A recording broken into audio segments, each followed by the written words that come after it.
Blunkett, remember Blunkett, before all those affairs and all that nonsense? When Blunkett was Home Secretary in the early stages of New Labour, he said there is no natural end to immigration, he said. No natural end. Well, no natural end means radical minority status for us in this society in 50 to 60 years.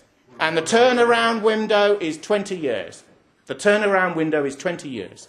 And in many areas of the country, we're in a minority now. And it's not much fun being a minority, particularly when you've been allegedly top dog and been majoritarian in the past.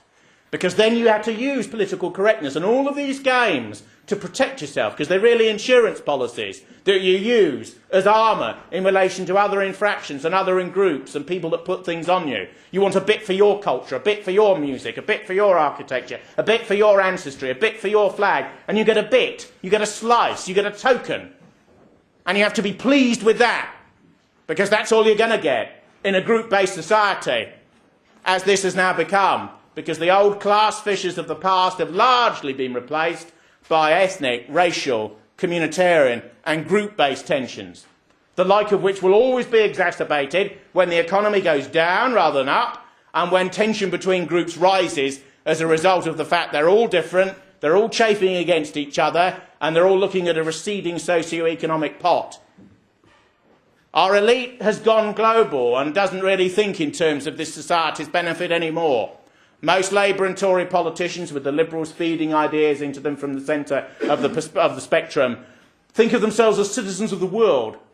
A man like Blair or Brown has more in common with Obama, more in common with a leading banker in China, than they actually have with people here in Greenwich. They think of England and Britain as a puddle that they step beyond to a world-like type pseudo-government vested in the UN and these other international meetings at the G9, G20, G40 and so on, and all of these other congresses that they spend most of their time attending. They think that world management is what they're about.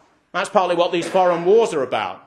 And don't forget that we are living now in a system that has taken 40 years to build. Capital and money goes all around the world. A man with a screen in the City of London or a big exchange in Leeds can put his thumb on the screen and send $10 million or pounds or euros or any currency, yuan, Chinese currency, across the world. But if money moves across the world, labour moves across the world to fit in with the path of money. And labour is immigration. And immigration moves across continents and across boundaries and across borders, following the money, seeking it out, doing jobs at lower than the minimum wage, brought in by intermediate third parties and pre-structured so to do. Mass immigration is a pool of semi-unemployed, skilled to unskilled labour that undercuts the value of labour and keeps it at a median or lower than median level. It's so you get this enormous boom and bust economy fuelled by credit, where if you want a pizza at 3 in the morning, it will be dispatched to you by an Albanian on a small motorbike. And it's this economy that you then pay for by a credit card. And you manifest that transaction again and again and again, and you add 100 and 1,000 and 10,000 and 10 million transactions of that sort on top. And you have an economy where no one really makes anything except things which are instantly consumed.